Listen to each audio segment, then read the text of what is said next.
Dennis? Hey, let's talk about the latest here, Lauren. First of all, the new advisory was just issued. Now, there's a difference between a tsunami alert and a tsunami warning. There are no tsunami warnings in effect at this point, but it's obviously a fluid thing depending on what happens. Now, there was your epicenter about 72 miles from Montego Bay. Now, fortunately, it was at least far enough offshore between Jamaica, between Cuba, and between the Caymans that at least it was in an area where the waves would be lower. Now, the expectations are now that from Belize, Honduras, Mexico, the Caymans, Cuba, and Jamaica, all under those alerts, and they're expecting waves of maybe about 3 to 4 feet.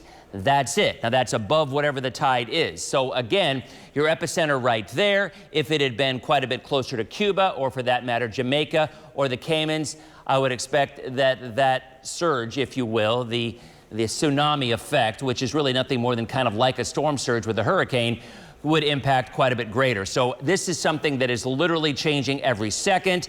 And if the Pacific Tsunami Warning System, and by the way, it is the Pacific, it handles both the Pacific and the Atlantic, if they issue new advisories, we will have it for you. But the bottom line, as we mentioned, a 7.7 magnitude earthquake. That is a massive earthquake, but fortunately, at least right now, it appears to be just enough offshore that the damage from certainly the shaking would be minimal, and it's just a matter of seeing what happens with this water, and we'll continue to update it as conditions develop. Lauren? All right, thank you, Dennis.